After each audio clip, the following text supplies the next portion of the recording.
Hello humans, it's me, Whiskers here.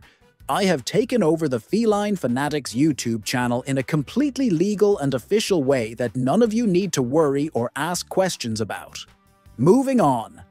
I've noticed that, although these videos are very good at providing helpful information for humans who want to learn how to understand or look after their cats, they're less good at providing the information that we cats really want you to have.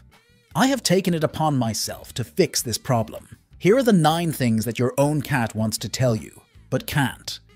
But before we dive in, why not subscribe so that you can spend more time watching fun videos while your cat gets to rest on your human lap, maybe while having a treat.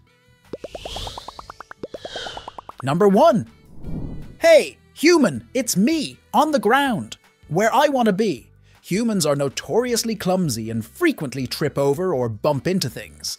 Honestly, it's hilarious, but it's not something that we cats can relate to. We are creatures of grace who can leap from tree to tree or table to couch with perfect ease. All that is to say, we don't need you guys to lift us up. If we wanted to be high up, we'd already be on top of the wardrobe. There is no need for any gangly, hairless creature to reach down with their freakishly long paws and scoop us off the ground, let alone squeeze us or cradle us like a baby. Seriously, guys, stop doing that. It demeans us both. Number 2. Humans have a saying, property is 9/10 of the law. We cats have a similar saying, meow, meow, meow, meow, mew, meow, which roughly translates to property is 100% of the law, or more succinctly, stop touching my stuff. If I've rubbed my head against something, then it's mine. You've had ample opportunities to rub your head against all kinds of things around the house, and so far, the only items that you've chosen to claim as your own are your hat, your hairbrush, and your pillow. Don't know why you picked those 3 when you could have had the whole bed or the car. But you missed your chance, and those things are now mine.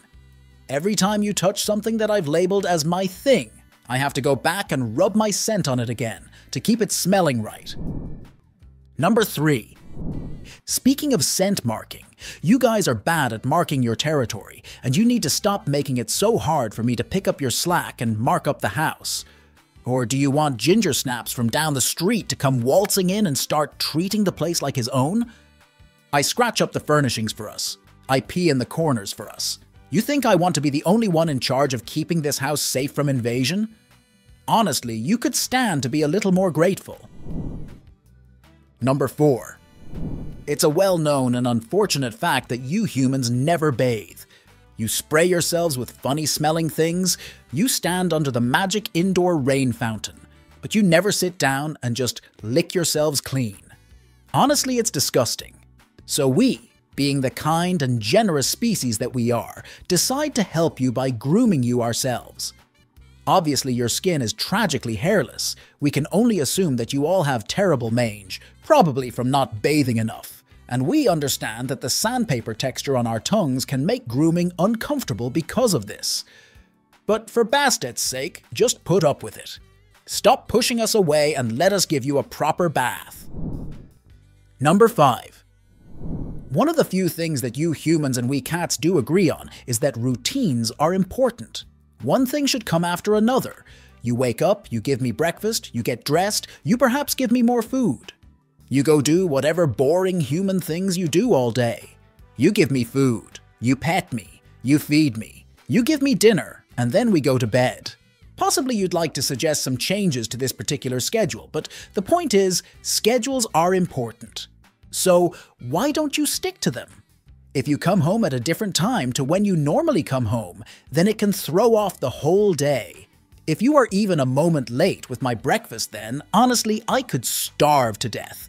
If you don't go to bed on time, then you could be late getting up in the morning, making you late with my breakfast, which could cause me to starve to death. Do you see the slippery slope to the grave upon which we stand? Honestly, if I wasn't here to remind you about meal times, I'd probably have wasted away by now. Number 6. You like sitting on chairs, human? We know you do. We've been watching you do it. I like sitting in chairs too. My favorite chair is very soft, warm, and, like a lot of the chairs you like, comes with arms, legs, and a back. It's you. You are my chair.